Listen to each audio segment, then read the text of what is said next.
जय हिंद दोस्तों, study group IO के इस प्लेटफॉर्म पर आप सभी का स्वागत है। मैं मदन आपका आपके इस प्लेटफॉर्म पर स्वागत करता हूं। सभी साथी बताएंगे कि आप कैसे हैं।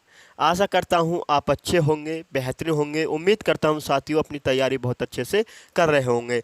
तो साथियों, ये आरडब्ल्यूए वालों ने ये बुक लॉन्च की थी सामान्य ज्ञान की, एसएससी जीडी 2025 के लिए। तो इन्होंने 4 बुक लॉन्च की थी एसएससी जीडी 2025 के लिए, रीजनिंग की बुक, हिंदी की बुक और मैथ की बुक और आपकी जीएस की बुक। तो इन चारों बुकों का सॉल्यूशन हमारे चैनल पर चल रहा है। तो ये सामान्य ज्ञान की बुक आपको बहुत अच्छे से पढ़नी है, क्योंकि एसएससी जीडी में विगत वर्षों में परीक्षाएं हुई हैं। जैसे 2024 में परीक्षा हुई, 2023 में हुई हैं, 2022-21 में जो भी ये परीक्षाएं हुई उन सभी प्रश्नों का साथ ही इस बुक में संकलन है। और साथ ही इसमें हम आज तो पढ़ाने वाले हैं इकोनॉमिक्स की भी क्लास आपकी तीसरी रहेगी। इससे पहले हमने क्लास 1 और क्लास 2 को बहुत अच्छे से करा। तो साथ ही करते हैं क्लास को स्टार्ट। तो आज की क्लास का क्वेश्चन नंबर 43 है। 42 तक हमने कल क्वेश्चन बहुत अच्छे से कवर किए थे, क्योंकि कल की क्लास जो लाइव चला के देखी थी, तो लाइव साथ ही उसमें थोड़ा हमें जो लिखते हैं यहाँ पर बोर्ड पर वो सही कैप्चर नहीं हो पा रहा था और थोड़ी दिक्कत टाइम में भी भाई। तो साथ ही इससे आपको बहुत अच्छे से समझ में भी आएगा, क्योंकि लिखा हुआ सही आना चाहिए बोर्ड पर। तो क्वेश्चन नंबर 43 का आंसर सभी साथी करेंगे। बजट से कॉमा, भारत में बजट घाटा दिखाने की प्रथा बंद कर दी गई थी। ये प्रथा कब बंद कर दी गई, ये आप सभी से पूछा है। 1996-97 में, 1995-96 में, 1997-98 में, 1992 में। तो आप सभी आंसर थोड़ा नया सा भी है, थोड़ा सा भाई कोऑपरेट करना है आप। ये एसएससी जीडी में पूछा हुआ है, तो आप सभी का आंसर भी आना चाहिए। क्या बोलेंगे सभी भाई? तो आप सभी का आंसर आना चाहिए 1997-98। ऑप्शन नंबर सी सही आंसर आएगा। चलिए अगले क्वेश्चन तरफ आते हैं। अगला क्या होगा? अगले क्वेश्चन तो बहुत अच्छे से आप सभी का आंसर चाहिए। अगले क्वेश्चन का, इस क्वेश्चन का आंसर क्या होगा? चलिए क्वेश्चन का आंसर करिएगा सभी भाई। क्वेश्चन नंबर 44, इस क्वेश्चन को बहुत ध्यान से पढ़ेंगे। क्वेश्चन नंबर 44 का आंसर होगा, निम्नलिखित में से छठी पंचवर्षीय योजना की समयावधि कौन सी थी? भाई छठी पंचवर्षीय योजना की बात कर रहा है ये। तो मैं आपको बता दूं, पहली पंचवर्षीय योजना कब से कब तक चली? तो 1951 से 1956 तक पहली पंचवर्षीय योजना चली। दूसरी कब से कब तक चली? 56 से 61 तक चली। तीसरी पंचवर्षीय योजना 61 से 66 तक चली। यहाँ पर फिर क्या होता है? योजना अवकाश होता है। योजना अवकाश सबसे पहले कब का रहा था? योजना अवकाश रहता है कब से कब तक रहता है? योजना अवकाश एग्जाम में पूछा जाए आप तो 1960 से 1969 तक रहता है योजना अवकाश। आप 5 वर्ष से चलते हैं 1969 से 74 तक। साथ ही 5 योजना चलते हैं 74 1900। सभी साथियों को चाहिए 5वीं वर्षीय योजना पूरे 5 साल पूरी नहीं कर चुकी थी कि ये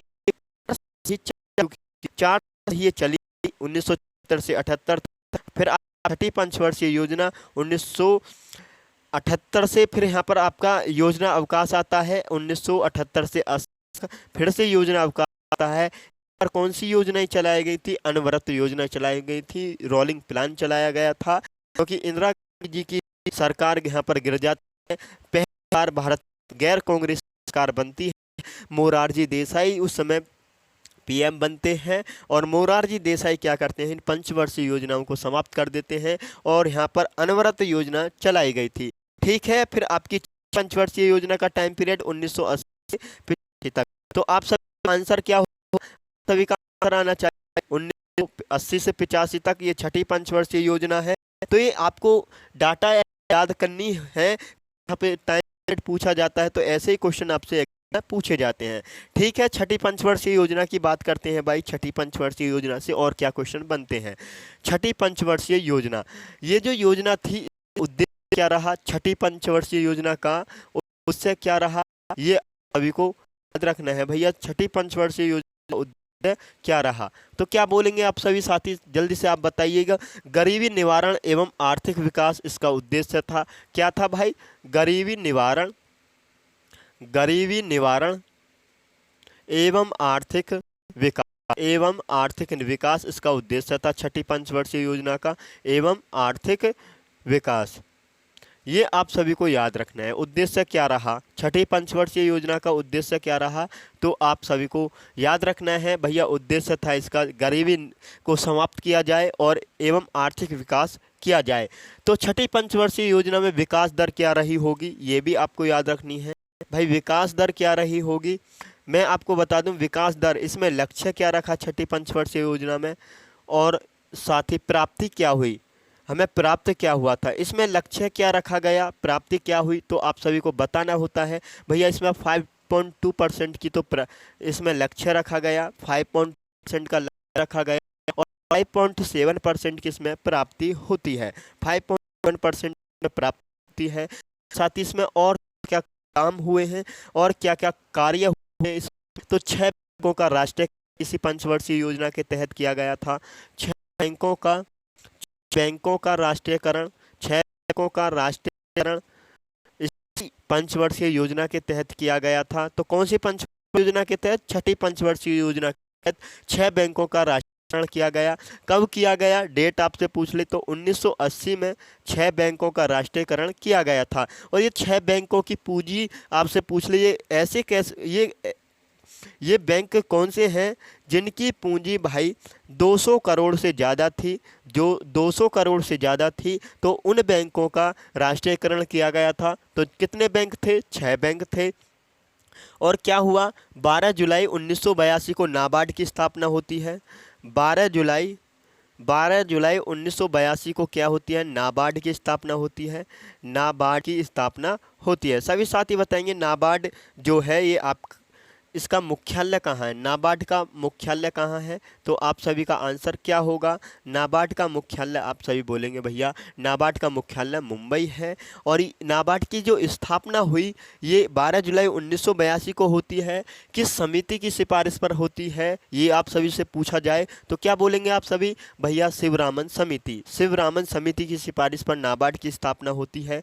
और नाबार्ड की फुल फॉर्म आपसे पूछ ले तो national bank for agriculture, national bank for agriculture development, ये आप सभी को याद रखनी है। और साथ ही इसमें क्या हुआ था, 1982 में ही एक कार्य और हुआ था इसी पंचवर्षीय योजना के तहत, एग्जिम बैंक, एग्जिम बैंक की स्थापना भी हुई थी। एग्जिम बैंक की स्थापना कब हुई, तो भैया आप बोलेंगे 1982 में। एग्जिम का मतलब होता है, एग्जिम का मतलब क्या होता है, तो आप बोलेंगे एक्सपोर्ट, क्या बोलेंगे, एक्सपोर्ट, जिसे आयात बोला जाता है। ई एक्स का मतलब होता है यहाँ पर आयात, एक्सपोर्ट, और इसका आई एम का मतलब होता है इंपोर्ट, निर्यात। तो एग्जिम बैंक की स्थापना होती है 1982 में, ये आप सभी को याद रखना है यहाँ से। ठीक है, अगले क्वेश्चन की तरफ आते हैं भाई। अगला क्वेश्चन है, इस क्वेश्चन का आंसर करेंगे सभी साथी। अगर आपको कोई भी दिक्कत है, पीडीएफ ना दिख पा रही है, आपको बोर्ड पर कोई भी आपकी कमी है, तो कमेंट सेक्शन में बताएंगे, क्योंकि हमने पिछले 7 से 8 दिन में बहुत बड़ी दिक्कत का सामना किया है। जब भी हम कुछ ना कुछ नया काम करते हैं तो हमारे काम में बहुत बड़ी अटकलें होती हैं भाई। हमारा कुछ भी काम हो नया वो बन ही नहीं पाता है। तो आज भाई थोड़ी सी हम कर रहे हैं, अपनी कोशिश कर रहे हैं वह काम बन जाए। क्वेश्चन नंबर 45 है, वस्तु एवं सेवा कर जीएसटी के संबंध में निम्नलिखित कथनों को पढ़िएगा। तो ये आपका कथन है, कथन ए है, 1 जुलाई 2017 से लागू किया गया जीएसटी को। तो आप सभी बोलेंगे भैया बिल्कुल सही बात है, 1 जुलाई 2017 को जीएसटी को लागू किया गया। वस्तु एवं सेवा कर जीएसटी निर्माता सेवा प्रदायकों से उपभोक्ताओं को सीधे ही वस्तुओं एवं सेवाओं की पूर्ति करने पर लगाया गया एवं एकल व्यापक अप्रत्यक्ष कर। सही बात है, जीएसटी जो है एक अप्रत्यक्ष कर है। आगे कथन दूसरा पढ़ते हैं। दूसरा कथन है, यह गंतव्य आधारित उपभोग कर है। बिल्कुल सही बात है, जिसमें पूर्ति श्रृंखला में आगत कर जमा इनपुट टैक्स क्रेडिट की सुविधा है। सही बात है, इसमें इनपुट टैक्स क्रेडिट की सुविधा भी है। तो कथनों को बहुत अच्छे से आपको पढ़ना है।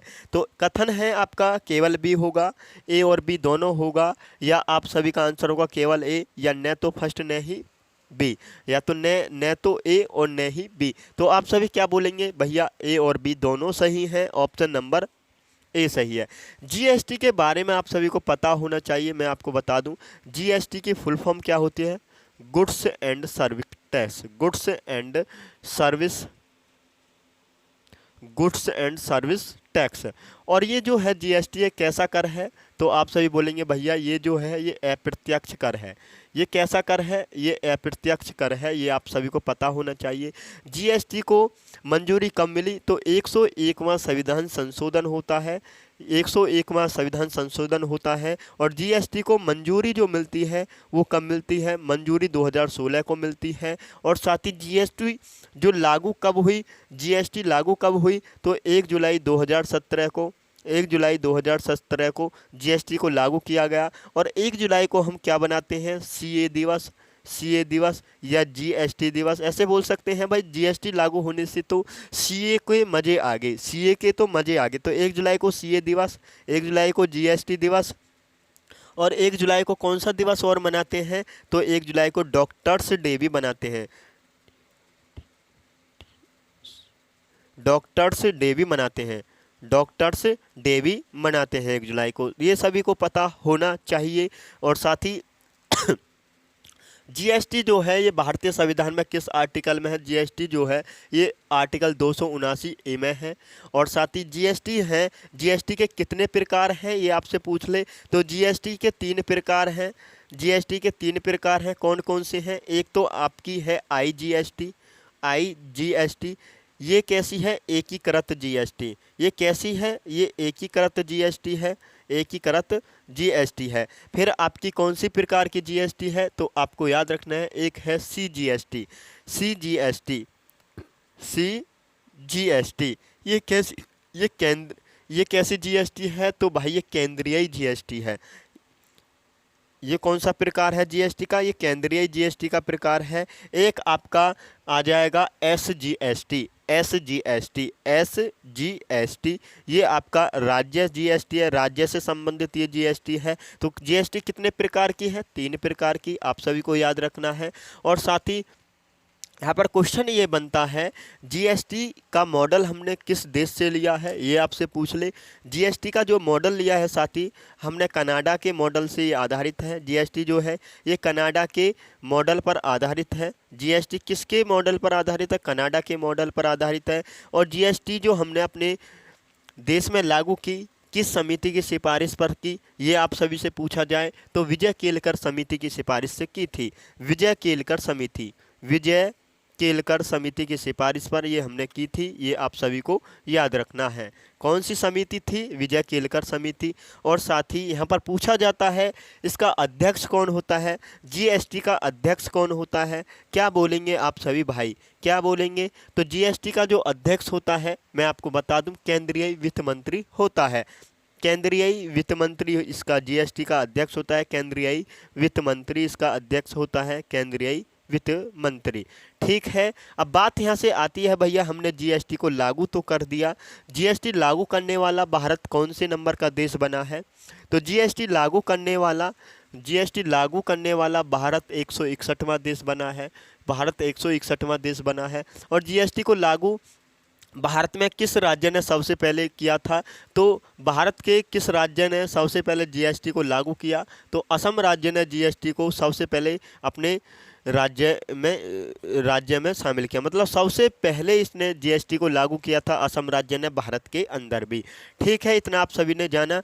और जीएसटी लागू करने वाला भारत का पहला राज्य असम हो गया। यहाँ पर क्वेश्चन बनता है दुनिया में सबसे पहले जीएसटी को लागू किसने किया था, दुनिया में जीएसटी को सबसे पहले किसने लागू किया था, तो आप सभी बोलेंगे फ्रांस ने सबसे पहले अपने देश में जीएसटी को लागू किया था। कब किया था, 1954 ईस्वी में, 1954 ईस्वी में इसने फ्रांस ने अपने देश में दुनिया में सबसे पहले जीएसटी को लागू किया था। और जीएसटी की जो टैगलाइन है ये आप सभी से पूछी जाती है, जीएसटी की टैगलाइन क्या है, टैगलाइन आप सभी को पता होना चाहिए।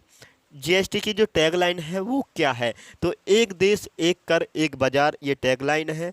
एक देश एक कर एक बाजार, एक बाजार, ये जीएसटी की टैगलाइन है, ये आप सभी को याद रखनी है। और जीएसटी संग्रहालय कहाँ पर बनाया जा रहा है? जीएसटी संग्रहालय जो बनाया जा रहा है ये कहाँ पर बनाया जा रहा है, ये आपसे पूछ ले तो जीएसटी संग्रहालय भैया गोवा में बनाया जा रहा है। और जीएसटी के ब्रांड एम्बेसडर कौन है? जीएसटी के ब्रांड एम्बेसडर कौन है? सभी साथी बताएंगे जीएसटी के ब्रांड एम्बेसडर कौन है। तो अमिताभ बच्चन, अमिताभ बच्चन जो है ये जीएसटी के कौन है? ब्रांड एम्बेसडर हैं। ये जीएसटी से जो भी क्वेश्चन आप सभी के बनते हैं वो मैंने आप सभी को यहाँ पर बता दिए हैं। यही क्वेश्चन जीएसटी से बनेंगे। और साथ ही अगले क्वेश्चन की तरफ मूव करते हैं। अगला क्वेश्चन क्या होगा? क्वेश्चन नंबर 46 है, इस क्वेश्चन का आंसर करेंगे। एक संपूर्ण रिवीजन आपका होने वाला है इकोनॉमिक्स में। जो भी क्वेश्चन आपसे बार बार एसएससी जीडी में पूछे जाते हैं ना, उन सभी क्वेश्चनों को मैं यहाँ पर कवर करा रहा हूँ, क्योंकि ऐसे क्वेश्चन आपको एग्जाम में परेशानी करते हैं। अगर आप RWA एप्लीकेशन पर हर संडे को मॉक टेस्ट भी लगाते हैं तो ऐसे क्वेश्चन आपको देखने को मिलेंगे।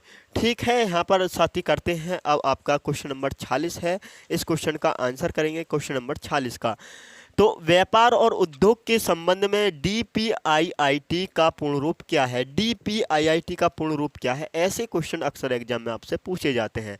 एसएससी जीडी 6 मार्च 2024 शिफ्ट आपकी चौथी में क्वेश्चन पूछा हुआ है। चलिए सभी साथी अपना क्वेश्चन का आंसर करेंगे। तो आप सभी का आंसर क्या होगा? Department for promotion of industry and international trade.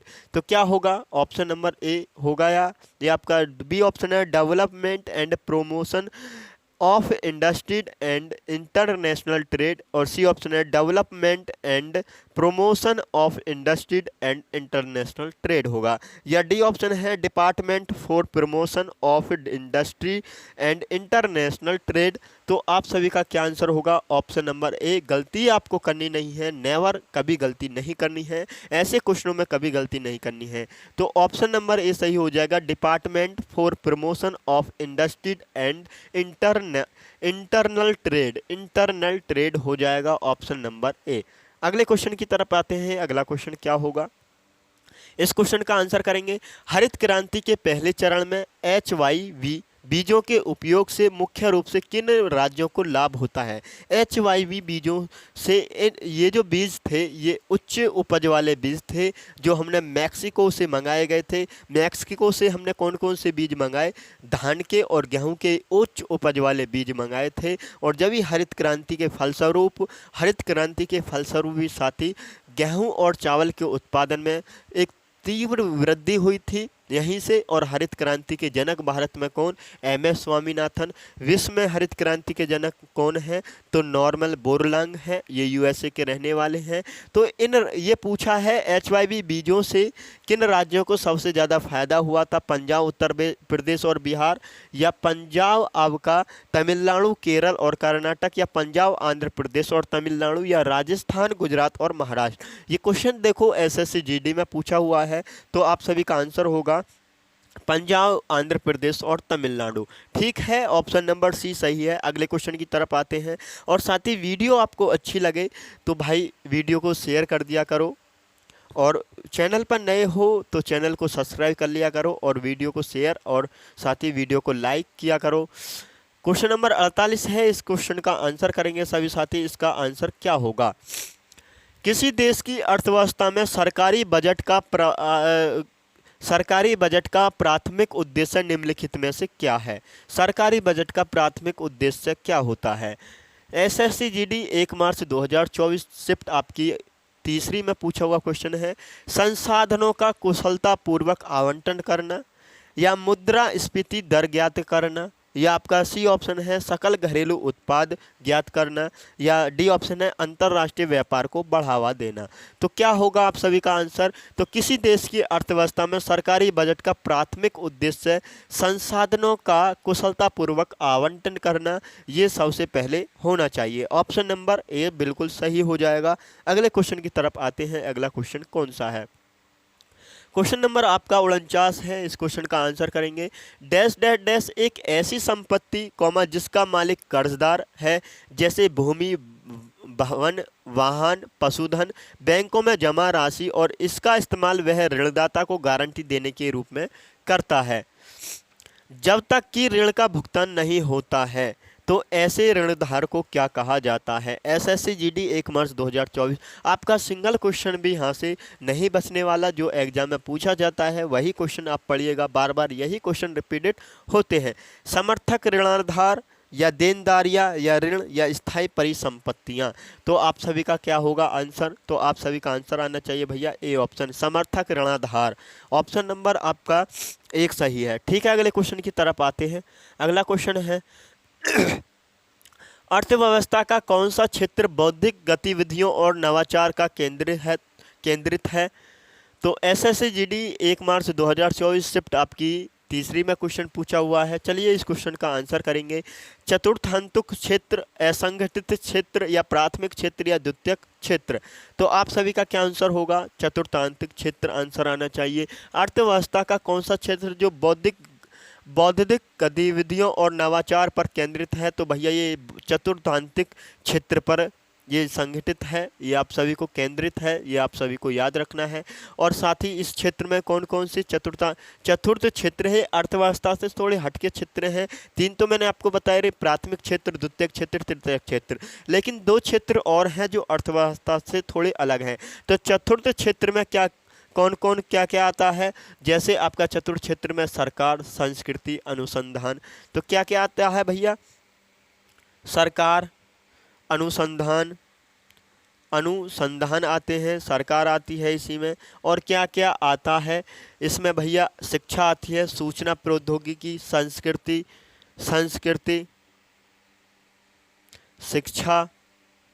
शिक्षा आपको वहाँ पर भी देखने को मिलेगी सेवा क्षेत्र में, और आपका सूचना प्रौद्योगिकी। ये आपका चतुर्थ क्षेत्र है,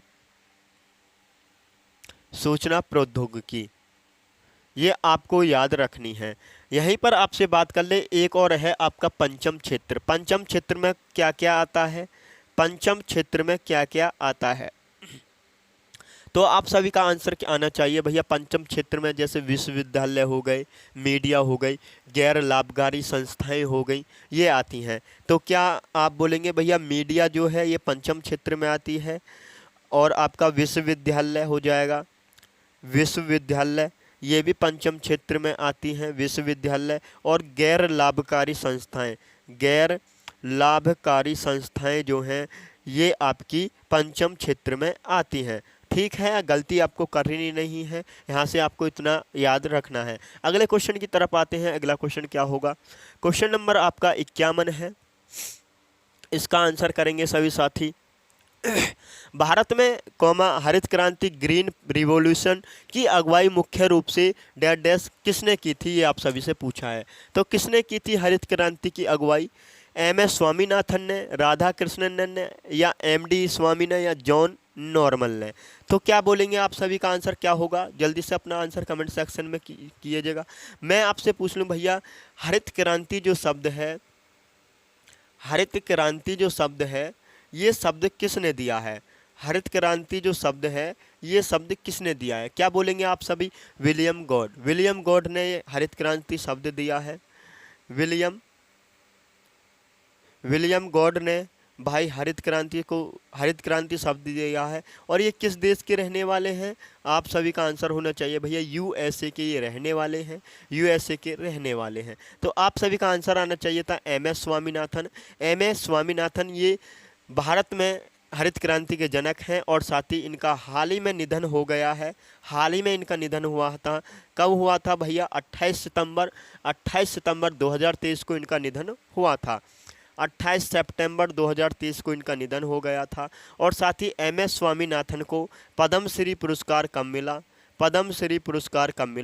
पद्म भूषण पुरस्कार कब मिला? सभी साथी बताएंगे पद्मश्री पुरस्कार कब मिला और पद्म भूषण पुरस्कार कब मिला? तो इनको पद्मश्री पुरस्कार 1967 में मिलता है। 1967 में इनको पद्मश्री पुरस्कार मिलता है। 1972 में इनको पद्म भूषण पुरस्कार मिलता है। अब बात करते हैं विश्व में हरित क्रांति के जनक कौन है?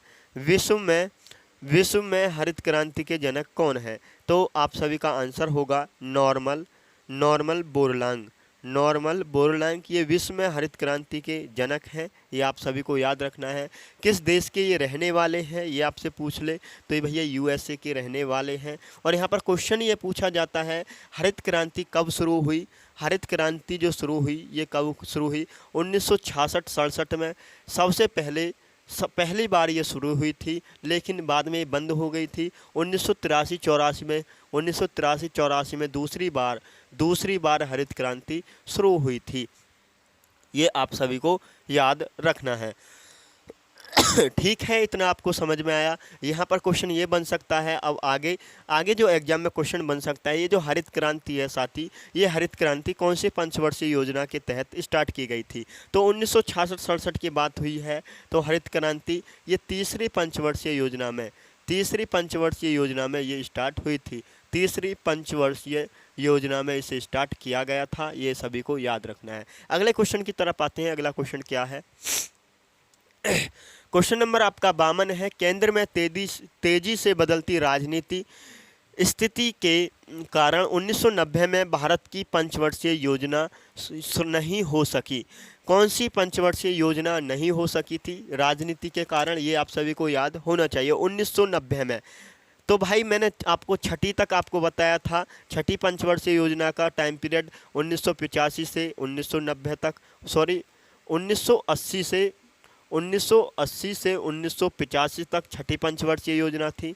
सातवीं पंचवर्षीय योजना आती है 1985 से 90 तक, 1985 से 90 तक। ठीक है, यहाँ पर ये आपको डाटा याद रखना है। तो यहाँ पर क्या होता है, यहाँ पर ये पंचवर्षीय योजनाएं 1990 से 92 तक नहीं चलती हैं, 1992 से 90 तक नहीं चलाई जाती हैं, क्योंकि यहाँ पर गैर कांग्रेसी सरकार बनती है, ये आप सभी को याद रखना है। तो कौन सी पंचवर्षीय योजना नहीं हो सकी थी, तो यहाँ पर आप सभी को बताना है, सातवीं पंचवर्षीय योजना नहीं हुई थी। सातवीं पंचवर्षीय योजना नहीं हुई थी या आठवीं पंचवर्षीय योजना नहीं हुई थी। सातवीं पंचवर्षीय योजना का टाइम पीरियड क्या रहा होगा, ये आप सभी को याद रखना है। सातवीं पंचवर्षीय योजना का टाइम पीरियड क्या था। आठवीं का 1992 से 97 तक है, 1992 से 97 तक ये आठवीं पंचवर्षीय योजना का टाइम पीरियड है। तो यही पंचवर्षीय योजना नहीं हुई थी, आठवीं, ऑप्शन नंबर बी। क्योंकि सातवीं तो हो चुकी थी 1985 से 90 तक, ये तो हो गई थी, आठवीं नहीं हुई थी। और आठवीं नहीं हुई थी तो आठवीं पंचवर्षीय योजना के बारे में आप सभी को यहाँ पर याद रखना है। आठवीं पंचवर्षीय योजना से यहाँ पर क्या क्वेश्चन बनते हैं वो आप सभी को याद रखना है। आठवीं पंचवर्षीय योजना, सबसे पहले आपको पता होना चाहिए आठवीं पंचवर्षीय योजना का टाइम पीरियड 1992 से 97 तक है। आठवीं पंचवर्षीय योजना में विकास दर क्या रही, इसमें विकास दर में लक्ष्य क्या रखा और साथ ही प्राप्ति हमें क्या हुई थी, प्राप्ति इसमें हमें क्या हुई थी। लक्ष्य क्या रखा था, आप सभी बोलेंगे भैया 5.6% इसमें लक्ष्य रखा, 5.6% इसमें लक्ष्य रखा और साथ ही 6.8% हमें इसमें प्राप्ति हुई। ठीक है, इतना आप सभी को पता होना चाहिए। ये किस मॉडल पर आधारित थी, आठवीं पंचवर्षीय योजना जो थी ये किस मॉडल पर आधारित थी, तो क्या बोलेंगे आप सभी, ये जॉन वी मिलर मॉडल पर ये आधारित थी। जॉन डब्ल्यू मिलर मॉडल पर ये आधारित थी। डब्ल्यू मिलर मॉडल पर ये आधारित थी आठवीं पंचवर्षीय योजना। और साथ ही इसमें क्या क्या काम हुए हैं, क्या क्या कार्य हुए हैं इस पंचवर्षीय योजना में, तो ये कार्य भी आप सभी को याद रखने हैं। 1 जनवरी 1995 को भारत WTO का सदस्य बना। इसमें एक कार्य ये हुआ था, 1 जनवरी 1995 को भारत WTO का सदस्य बना। ठीक है, WTO विश्व व्यापार संगठन, वर्ल्ड ट्रेड ऑर्गेनाइजेशन। सभी से आपसे पूछता हूं मैं कि ये जो WTO है इसका मुख्यालय कहाँ है, तो आप सभी का आंसर होगा भैया जेनेवा में। जेनेवा स्विट्जरलैंड में पड़ता है। तो इसका मुख्यालय कहाँ पर है, स्विट्जरलैंड में इसका मुख्यालय है। और साथ ही इसके अध्यक्ष कौन है वर्तमान में, WTO के वर्तमान में अध्यक्ष कौन है, एंकोजी ओकोजी इवेला। एंकोजी ओकोजी इवेला जो हैं ये किस देश के रहने वाले हैं? तो आप सभी को पता होना चाहिए भैया, ये नाइजीरिया के रहने वाले हैं। नाइजीरिया के रहने वाले हैं। वर्तमान में ये WTO के अध्यक्ष हैं। WTO के ये अध्यक्ष हैं। WTO में वर्तमान में कुल कितने सदस्य हैं? 2024 तक की मैं बात करूं तो इसमें कुल सदस्य आपके 166 सदस्य हैं। 166 सदस्य हैं। और इसमें और क्या क्या काम हुआ था इस पंचवर्षीय योजना में? अगस्त 1995 में मिड डे मील की सुविधा स्टार्ट हुई थी। मिड डे मील मिलेगा भाई सभी सरकारी स्कूल में। अगस्त 1995 में मिड डे मील की शुरुआत हुई। मिड डे मील की शुरुआत पूछ ले कब हुई थी? तो आप सभी को पता ना है भैया, 8वीं पंचवर्षीय योजना में अगस्त 1995 में मिड डे मील की शुरुआत होती है। चलिए अगले क्वेश्चन पर आते हैं, यहीं से यही आपको पता होना चाहिए। अगला क्वेश्चन है 10वीं पंचवर्षीय योजना की समाअवधि इनमें से कौन सी है? 10वीं पंचवर्षीय योजना, तो फिर से मैं आपको बताता हूं भैया, ये योजनाओं का जो क्रम है, पहली कब से कब तक चली, दूसरी कब से कब तक चली, ये सभी साथियों को याद होना चाहिए। तो मैं आपको बता दूं पहली पंचवर्षीय योजना कब से कब तक चली? 1951 से 56 तक, 1956 से 61 तक, 1961 से 66 तक। फिर आता है यहाँ पर एक गैप, योजना अवकाश आता है। योजना अवकाश 1966 से 69 तक चलता है। फिर आपकी चौथी पंचवर्षीय योजना 1966 से 1969 से 1974 तक चलती है। फिर पाँचवीं 1974 से 78 तक चलती है। फिर यहाँ पर आपको एक गैप मिलेगा देखने को 1978 से 80 तक, 1978 से 80 तक। फिर आपकी छठी पंचवर्षीय योजना चलती है 1980 से 85 तक, 1985 से 90 तक। फिर यहाँ पर एक गैप और आता है 1990 से 92 तक का गैप रहता है। फिर आपकी रेगुलर पंचवर्षीय योजना चलती हैं, जैसे 1992 से 1997 तक, 1997 से 2002 तक, 2002 से 2007 तक, 2007 से 2012 तक, 2012 से 2017 तक। तो यहाँ पर पंचवर्षीय योजनाओं को समाप्त कर दिया जाता है। 2012 से 2017 के बीच में यहाँ पर नीति आयोग की स्थापना होती है 2015 में। तो साथ ही ये क्रम आप सभी को पता होना चाहिए, पहली पंचवर्षीय योजना, दूसरी, तीसरी, चौथी, पाँचवीं, छठी, सातवीं, 8वीं, 9वीं, 10वीं, 11वीं और 12वीं, 12 पंचवर्षीय योजनाएं हुई थी। तो यहाँ पर क्रम आपसे पूछा था 10वीं पंचवर्षीय योजना का क्रम जो है आपका समय अवधि क्या थी? 1997 से 2002, 1997 से 2002 होगी 10वीं। तो आप सभी का आंसर होगा 2002 से 2007 तक। 2002 से 2007 तक ये 10वीं पंचवर्षीय योजना का क्रम है। ठीक है, इतना आप सभी ने जाना। 10वीं पंचवर्षीय योजना की बात करते हैं तो साथ ही पहले इसको रफ कर लेते हैं। 10वीं पंचवर्षीय योजना को थोड़ा सा समझते हैं, 10वीं पंचवर्षीय योजना में क्या क्या काम हुए हैं। 10वीं पंचवर्षीय योजना सभी को पता होना चाहिए। 10वीं पंचवर्षीय योजना जो है साथ ही इसका क्रम, इसका समावधि 2002 से 2007 तक है। और ये जो किस मॉडल पर आधारित थी, 10वीं पंचवर्षीय योजना जो थी ये किस मॉडल पर आधारित थी? क्या बोलेंगे आप सभी? गरीबी एवं बेरोजगारी समाप्त करना इसका मॉडल था। गरीबी एवं बेरोजगारी को समाप्त करना, गरीबी एवं बेरोजगारी, गरीबी एवं बेरोजगारी को समाप्त करना इसका लक्ष्य था, इसका मॉडल था साथी। और साथ ही इसमें और क्या क्या काम हुए हैं ये आप सभी को याद रखने हैं। इसमें और क्या क्या कार्य हुए हैं, जैसे नरेगा एक्ट आया था, इसी के तहत 10वीं पंचवर्षीय योजना में ही नरेगा एक्ट, ठीक है स्पेलिंग, नरेगा एक्ट आया था। नरेगा एक्ट कब आया था ये आप सभी को पता होना चाहिए।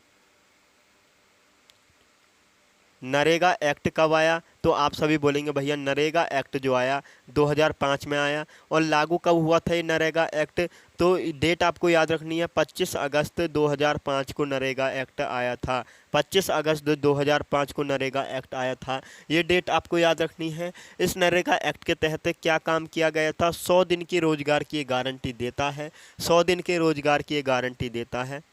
100 दिन के रोजगार की ये गारंटी देता है, ये आप सभी को याद रखना है। नरेगा एक्ट कितने दिन की गारंटी देता है? 100 दिन के रोजगार की गारंटी देता है। और साथ ही नरेगा की फुल फॉर्म क्या हो जाएगी? नेशनल, नरेगा की फुल फॉर्म आपको याद रखनी है, नेशनल रूरल एम्प्लॉयमेंट, क्या बोलेंगे? National rural employment guarantee act है ये। और साथ ही इसका नाम बदल गया था। इसका नाम कब बदला गया था? इसका नाम बदल कर क्या कर दिया गया था? मनरेगा। मनरेगा इसका नाम कर दिया गया था। क्या कर दिया गया था? मनरेगा इसका नाम कर दिया था। नरेगा का मनरेगा नाम कर दिया गया था। ये कब किया गया था? तो आप सभी को याद रखना है, 2 अक्टूबर 2009 को इसका नाम कर दिया गया था मनरेगा। महात्मा गांधी राष्ट्रीय ग्रामीण रोजगार गारंटी ये योजना थी मनरेगा, इसका नाम बदल कर ये कर दिया गया था नरेगा योजना जो थी ये कब लागू की गई थी? तो 2 फरवरी 2006 को ये लागू की गई थी। आंध्र प्रदेश में भी अनंतपुर जिले से ये लागू की गई थी। ठीक है, इतना आप सभी को याद रखना है। ये 10वीं पंचवर्षीय योजना के तहत काम हुए थे। अगले क्वेश्चन की तरफ आते हैं। अगला क्वेश्चन क्या होगा? एक वर्ष के दौरान एक फर्म डैश डैश डैश बराबर वर्ष के दौरान फर्म का उत्पादन माइनस वर्ष के दौरान फर्म की बिक्री, ये क्या कहलाता है? अंतिम स्टॉक, माल सूची में परिवर्तन, या माल सूची और कार्यशील पूंजी में परिवर्तन, या प्रारंभिक स्टॉक।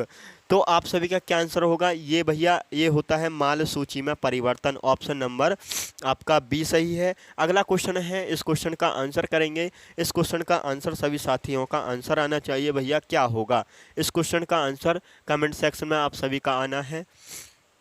चलिए इस क्वेश्चन का आंसर करिएगा। क्वेश्चन नंबर 55 है, प्रथम 7 पंचवर्षीय योजना में डैश भारत में व्यापार की विस्तार को आमतौर पर एक रणनीति कहा जाता है। बिल्कुल सही बात है, एक रणनीति कहा जाता है। ये कौन सी रणनीति थी ये आपसे पूछा जाता है। ये जो व्यापार करते हैं हम, ये कौन सी रणनीति थी ये आप सभी को बताना है। बाह्यमुखी व्यापार या अंतर्मुखी व्यापार या ग्रंथन व्यापार या अंतर्मुखी और बाह्यमुखी व्यापार। तो आप सभी का आंसर आना चाहिए भैया, इसका आंसर हो जाएगा अंतर्मुखी व्यापार। ऑप्शन नंबर बी सही हो जाएगा। अगले क्वेश्चन की तरफ आते हैं। अगला क्वेश्चन क्या है? 1993-94 तक भारत में गरीबी रेखा का आकलन यूआरपी डेटा पर आधारित था। यूआरपी का पूर्ण रूप क्या है? ऐसे ही तो क्वेश्चन आपके एग्जाम में पूछे जाते हैं। यूआरपी का पूर्ण रूप क्या है? आप सभी का आंसर आना चाहिए। यूजुअल रेफरेंस पीरियड या यूनिफॉर्म रिसर्च पीरियड या यूनिफॉर्म रेफरेंस पीरियड या यूजुअल रिसर्च पीरियड। तो आप सभी का क्या आंसर होगा? आप सभी का आंसर आना चाहिए भैया यूनिफॉर्म रेफरेंस पीरियड यूआरपी का पूर्ण रूप है। यूआरपी का पूर्ण रूप क्या है? Uniform reference period. Option number B C सही है। अगले क्वेश्चन की तरफ आते हैं। अगला क्वेश्चन क्या है? भारत में हरित क्रांति ग्रीन रिवॉल्यूशन निम्नलिखित में से किस वर्ष के आसपास शुरू किया गया था? ये किस वर्ष के आसपास शुरू किया गया था भारत में हरित क्रांति? तो 1966, 1948, 1978 या आपकी 1955। तो ये भैया 1966 के दशक में की गई थी। 1966 के दशक में तीसरी पंचवर्षीय योजना चल रही थी। ठीक है, ऑप्शन नंबर ए बिल्कुल सही हो जाएगा। अगला क्वेश्चन है, इस क्वेश्चन का आंसर करेंगे। संयुक्त राष्ट्र ने डैश डैश को अंतर्राष्ट्रीय सूक्ष्म ऋण वर्ष international year of micro credit के रूप में नामित किया है। International year of micro credit के रूप में किस वर्ष को नामित किया है? ये वर्ष आप सभी को पता होना चाहिए। 2001, 2003, 2005 या 2007। तो आप सभी का क्या आंसर होगा भैया? International year of micro credit के रूप में जो नामित किया गया वर्ष है वो 2005 है। ऑप्शन नंबर सी सही हो जाएगा। अगले क्वेश्चन की तरफ आते हैं। अगला क्वेश्चन क्या होगा? आयात को घरेलू उत्पाद से बदलने या प्रतिस्थापित करने की नीति को क्या कहते हैं? इस नीति को क्या कहा जाता है? जल्दी से अपना आंसर कमेंट सेक्शन में करिएगा। एसएससी जीडी 29 फरवरी 2024 शिफ्ट पहले में आया हुआ क्वेश्चन है। तो सभी साथी क्या बताएंगे? अंतर्राष्ट्रीय व्यापार बताएंगे, या आयात उदासीकरण बताएंगे, या आयात आधारित विकास बताएंगे, या आयात प्रतिस्थापन बताएंगे। तो भैया प्रतिस्थापित पर करने की नीति को भैया आयात प्रतिस्थापन बोलते हैं। एसएससी जीडी 29 फरवरी 2024 शिफ्ट पहली में आया हुआ प्रश्न है। अगले क्वेश्चन की तरफ आते हैं। अगला क्वेश्चन क्या होगा? चलिए इस क्वेश्चन का आंसर करिएगा। इस क्वेश्चन का आंसर क्या होगा? क्वेश्चन है आपका 60, प्रथम पंचवर्षीय योजना की समयावधि निम्नलिखित में से कौन सी है। देखो मैं आपको बार बार बताता हूँ भैया, ये पंचवर्षीय योजना कुल 12 पंचवर्षीय योजना चलती हैं, और पंचवर्षीय योजनाओं को जो हमने किस देश के संविधान से लिया है, तो भैया पंचवर्षीय योजनाओं का जो मॉडल लिया है हमने सोवियत संघ से ये पंचवर्षीय योजनाएं हमने ली हैं। और साथ ही मैं आपको बता दूँ, पंचवर्षीय योजनाएँ 12 पंचवर्षीय योजना चली। पहली पंचवर्षीय योजना चली उसका टाइम पीरियड आपसे क्वेश्चन में पूछा है, तो 1951 से 56 तक ये चली। पहली पंचवर्षीय योजना जो थी इसका मॉडल क्या था, किस मॉडल पर ये आधारित थी, तो हेराल्ड डॉमर मॉडल पर ये आधारित थी, ये आपको याद रखना है। प्रथम पंचवर्षीय योजना का उद्देश्य क्या था, तो आपको क्या आंसर होगा, आपका आंसर होगा भैया कृषि। कृषि इसका प्रमुख उद्देश्य था। इसमें क्या क्या काम हुए हैं, इसमें भैया क्या क्या कार्य हुए हैं, तो आपको याद रखना है भैया। इसमें विकास दर क्या रखी होगी, प्रथम पंचवर्षीय योजना में विकास दर क्या रही होगी, तो भैया इसमें लक्ष्य क्या रखा था, लक्ष्य है क्या रखा था, लक्ष्य इसमें 2.1% था, लेकिन इसमें प्राप्ति हमें क्या हुई थी, इसमें प्राप्ति हमारी जो हुई 3.6% की प्राप्ति होती है। ठीक है, इतना आप सभी को पता होना चाहिए। इसमें कार्य हुए थे हीराकुंड बांध, आपको पता होना चाहिए, हीराकुंड बांध, भांकड़ा नागल बांध, भांकड़ा नागल बांध और दामोदर घाटी। ये जो परियोजनाएं थी ये कैसे कैसे लगाई गई थी, तो मैं आपको यहाँ पर बताता हूँ भैया। हीराकुंड बांध जो है ये किस नदी पर है, नदी आपसे पूछ ले तो भैया हीराकुंड बांध महानदी पर है, और किस राज्य में है, उड़ीसा राज्य में है। भांकड़ा नागल बांध ये किस नदी पर है, तो आप सभी को पता होना चाहिए, भांकड़ा नागल बांध सतलज नदी पर है, और किस राज्य में है, पंजाब राज्य में है। दामोदर नदी घाटी परियोजना ये भैया किस नदी पर है, तो दामोदर नदी पर है, पश्चिम बंगाल राज्य में। ठीक है, दामोदर नदी घाटी भैया ये घाटी ये भारत की पहली बहुउद्देश्य परियोजना थी, ये आप सभी को याद रखना है। ये भारत की पहली बहुउद्देश्य परियोजना थी दामोदर नदी घाटी, और साथ ही इसका गठन कब किया गया था, इसका गठन हुआ था 1948 में। ठीक है, इतना आप सभी को पता होना चाहिए। अगले क्वेश्चन की तरफ आते हैं। अगला क्वेश्चन क्या होगा, क्वेश्चन नंबर आपका 61 है, भारतीय वाणिज्य एवं उद्योग महासंघ FICCI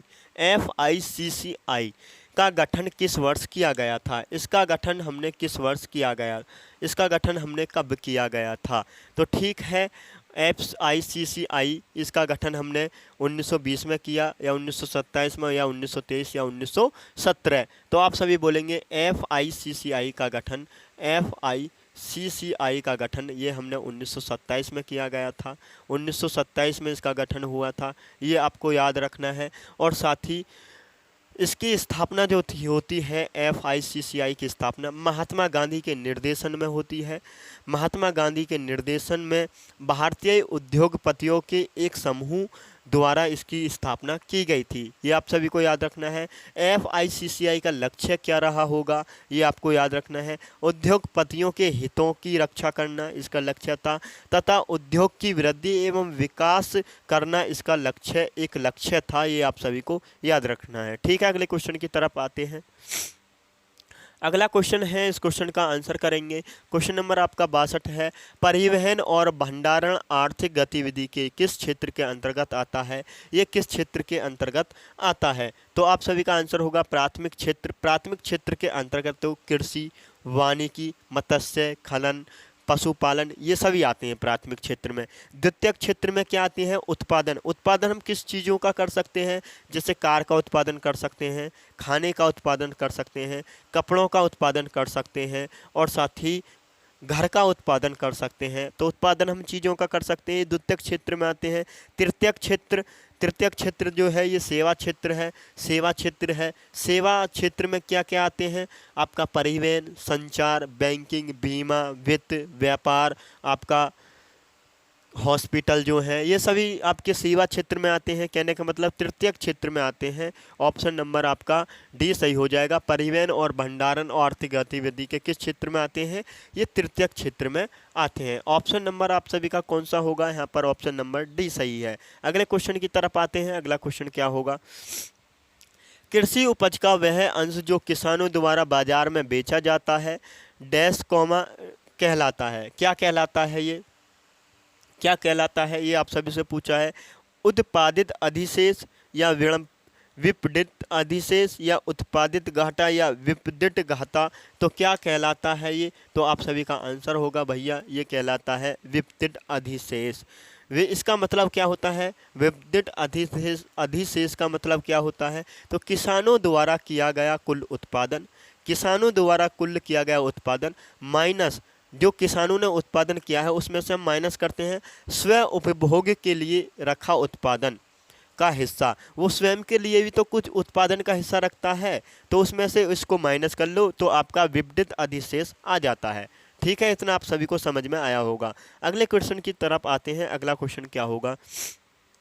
क्वेश्चन नंबर 64 है, निम्नलिखित में से किसे आधुनिक अर्थशास्त्र का जनक माना जाता है? आधुनिक अर्थशास्त्र का जनक कौन है? सभी साथी बताएंगे। Karl Marx, Daniel Kahneman, Adam Smith या अल्फ्रेड मोर्सल। तो आप सभी का आंसर भी आना चाहिए भैया। ऑप्शन नंबर यहाँ पर सही जवाब हो जाएगा एडम स्मिथ। एडम स्मिथ जो है ये किस देश के रहने वाले हैं? तो आप सभी का आंसर क्या होगा भैया? ये यूके ब्रिटेन के रहने वाले हैं। ठीक है, इन्हें अर्थशास्त्र का जनक कहा जाता है, लेकिन इन्हें आधुनिक अर्थशास्त्र का जनक कहा जाता है। आधुनिक अर्थशास्त्र का जनक। इनकी एक बुक है जो फेमस बुक है, इन सभी से पूछी जाती है। इनकी बुक का नाम आप सभी को बताना है। तो इनकी बुक है the wealth of nation. The wealth of nation इन्होंने ये बुक कब लिखी थी? The wealth of nation. The wealth of nation इनकी बुक है। और ये जो बुक इन्होंने लिखी ये कब लिखी?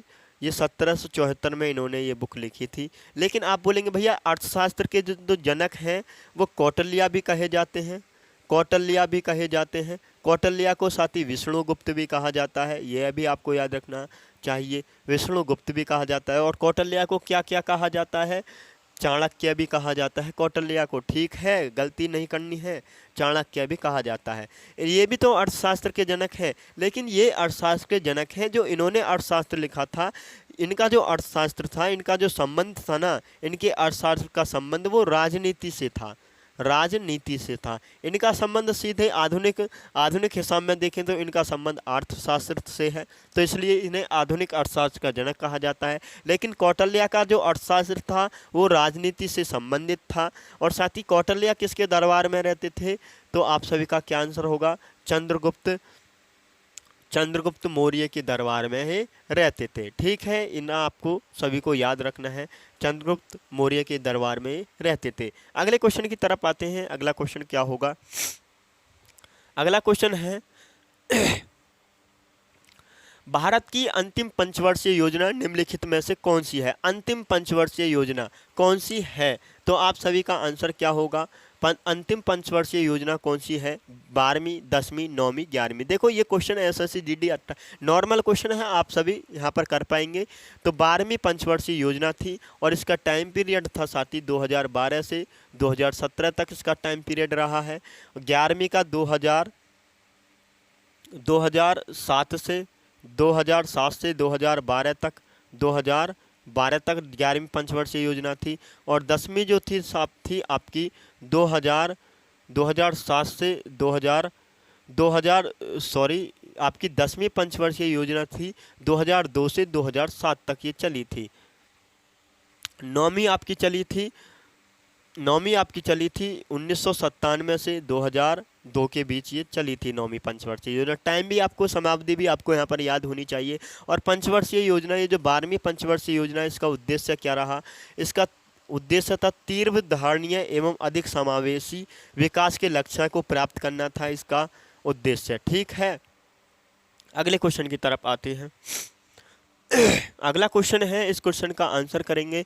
भारत सरकार ने डैश में एक नई आर्थिक नीति पेश की। इन्होंने आर्थिक नीति कब पेश की गई थी? तो 1947 में, 1991 में, 1995 में या 1980 में। तो ये नई आर्थिक नीति ये कब पेश की गई थी? 1991 में। 1991 में कौन सी पंचवर्षीय योजना चल रही थी भैया? आठवीं पंचवर्षीय योजना का टाइम पीरियड क्या था? आठवीं का था 1990 से 1995। 1990 से 1995 था या 1992 से 1997? तो आप सभी को मैंने बताया 10वीं पंचवर्षीय योजना का टाइम पीरियड क्या था? 9वीं का दो था आपकी 1997 से 2002 के बीच चली। और आपकी 9वीं पंचवर्षीय योजना कब से कब तक चली? तो आप सभी बोलेंगे इसमें से 5 घटा लो, 1992 से 1997 तक चली 8वीं। तो ये 1991 की बात है, ये आपको बता दूं। नई आर्थिक नीति जो पेश की गई थी 1991 में पेश की गई थी। एक पॉलिसी चलाई गई थी एलपीजी, आपको याद रखनी है, एलपीजी पॉलिसी चलाई गई थी, एलपीजी पॉलिसी चलाई गई थी। और साथ ही इस समय पीएम कौन थे? पीएम थे नरसिम्हा राव। नरसिम्हा राव उस समय पीएम थे, नरसिम्हा राव। और साथ ही आपका पीएम तो नरसिम्हा राव थे। और मैं आपको क्या बता दूं, वित्त मंत्री उस समय कौन थे? वित्त मंत्री कौन थे? तो मनमोहन सिंह थे वित्त मंत्री। वित्त मंत्री कौन थे? मनमोहन सिंह वित्त मंत्री थे, मनमोहन सिंह वित्त मंत्री थे। और साथ ही एल का मतलब क्या होता था यहाँ पर? एल का मतलब यहाँ पर दिया गया उदारीकरण। उदारीकरण से यहाँ पर मतलब दिया गया है। पी का मतलब क्या है भैया? पी का मतलब है निजीकरण। पी का मतलब यहाँ पर क्या हुआ? निजीकरण हुआ। और साथ ही जी का मतलब क्या हुआ यहाँ पर? वैश्वीकरण। क्या बोलेंगे? वैश्वीकरण, वैश्वीकरण। तो ये पॉलिसी चलाई गई थी 10वीं पंचवर्षीय योजना के तहत। कौन सी पंचवर्षीय योजना के तहत चलाई गई थी? तो 8वीं पंचवर्षीय योजना के तहत ये पॉलिसी चलाई गई थी, एलपीजी पॉलिसी। अगला क्वेश्चन है, इस क्वेश्चन का आंसर करेंगे सभी भाई। जब कोई व्यक्ति काम करता हुआ प्रतीत होता है लेकिन उसका काम उत्पादन में योगदान नहीं दे रहा है तो इसे के रूप में जाना जाता है। तो इसे किस रूप में जाना जाता है? प्रच्छन्न बेरोजगारी। मैंने आपको बताया प्रच्छन्न बेरोजगारी जो होती है वो सबसे ज़्यादा बेरोजगारी, प्रच्छन्न बेरोजगारी कृषि के क्षेत्र में आपको देखने को मिलती है सबसे ज़्यादा। तो घर्षण बेरोजगारी या चक्रीय बेरोजगारी या मौसमी बेरोजगारी। भाई कृषि ऐसी तो नहीं है जैसे हम कृषि कर रहे हैं तो वहाँ पर आपको लाभ ही मिलेगा, कभी कभी नुकसान का सामना भी आपको करना पड़ता है। तो ये हो जाएगी आपकी प्रच्छन्न बेरोजगारी। ऑप्शन नंबर आपका ए बिल्कुल सही हो जाएगा। अगले क्वेश्चन की तरफ आते हैं। अगला क्वेश्चन क्या है? क्वेश्चन है आपका 68। पूंजीगत व्यय के संबंध में निम्नलिखित में से कौन सा कथन सही है? एसएससी जीडी 28 फरवरी 2024 शिफ्ट आपकी तीसरी में। तो कथन एक फर्स्ट में दिया गया है, पूंजीगत व्यय के परिणाम स्वरूप भौतिक या वित्तीय परिसंपत्तियों का सृजन होता है या वित्तीय देनदारियों में कमी आती है। कथन दूसरा है, गैर योजनागत पूंजीगत व्यय में सरकार द्वारा प्रदान की जाने वाली विभिन्न सामान्य सामाजिक और आर्थिक सेवाएं शामिल होती हैं। आपके भाई यहाँ पर ऑप्शन दिए गए हैं, आप ऑप्शन को सेलेक्ट करिएगा। केवल फर्स्ट, केवल सेकंड, नहीं तो फर्स्ट और नहीं सेकंड, या केवल फर्स्ट और सेकंड दोनों। तो आप सभी का यहाँ पर आंसर आना चाहिए फर्स्ट और सेकंड दोनों। ऑप्शन नंबर डी बिल्कुल सही हो जाएगा। अगला क्वेश्चन है, हरित क्रांति वर्ष 1965 में शुरू हुई और भारत की डेढ़ पंचवर्षीय योजना वर्ष 1961-66 के बीच थी। तो उस समय कौन सी पंचवर्षीय योजना चल रही थी? चौथी, तीसरी, पहली, दूसरी। तो पहली 1951 से 56 तक चली, दूसरी 1956 से 61 तक चली, तीसरी 1961 से 66 तक चली, चौथी चली थी आपकी 1969 से 74 तक। तो ये तीसरी पंचवर्षीय योजना की बात करती है। हरित क्रांति जो चली तीसरी पंचवर्षीय योजना के अंतर्गत चली, गलती आपको करनी है नहीं। ठीक है, अगले क्वेश्चन की तरफ आते हैं। अगला क्वेश्चन है, एटीएम बूथ आर्थिक गतिविधि के निम्नलिखित में से किस क्षेत्र के अंतर्गत आता है? ये एटीएम जो आते हैं ये आपके कौन से क्षेत्र में आते हैं? प्राथमिक क्षेत्र में, द्वितीयक क्षेत्र में या तृतीयक क्षेत्र में? तो क्या बोलेंगे आप सभी? या चतुर्थ हंतुक क्षेत्र में आते हैं? तो आप सभी का आंसर आएगा भैया, ये जो आते हैं ना एटीएम, ये तृतीयक क्षेत्र में आते हैं। ऑप्शन नंबर आपका यहाँ पर ए सही हो जाएगा। अगला भाई आपका यहाँ पर थैंक यू आया लिखा हुआ। आज की क्लास को साथी हमें ही रोकना चाहते हैं। हमने पिछले 7 से 8 दिनों में बहुत दिक्कत का सामना किया है। क्यों किया है? क्योंकि हमने एक कैमरा खरीदा था, 17-18 हज़ार रुपये का वो कैमरा आया था। उससे हम वीडियो बनाते हैं तो हमारे चेहरे पे एक फोकस सा आता है और साथ ही वीडियो की क्वालिटी भी ऐसी नहीं आती है जैसे हमारे फ़ोन से आती है। तो साथ ही अगर आपको कोई आपके संबंध में कोई टेक्निकल वाला आदमी है, उससे हमारा संपर्क करा दीजिएगा, क्योंकि हम आपको लाइव पढ़ाना चाहते हैं। लाइव से फ़ायदा ये आपको होगा कि आपकी तैयारी में एक निरंतरता आ जाती है और तैयारी में एक बेहतरीन लेवल से होती है, क्योंकि हमारा संबंध और आपका संबंध हमसे डायरेक्ट हो जाता है। तो थैंक यू सो मच आज की क्लास के लिए। और वीडियो अच्छी लगे तो साथ ही अपने दोस्तों के साथ, दोस्तों के ग्रुपों में शेयर कर दिया करो। कोई भी आपका स्टडी ग्रुप हो उसमें शेयर कर दिया करो। जय हिंद, जय भारत। करते रहिएगा तैयारी, और साथ ही मैं आपको इसी लेवल से आपकी तैयारी कराता रहूँगा। जय हिंद, जय भारत।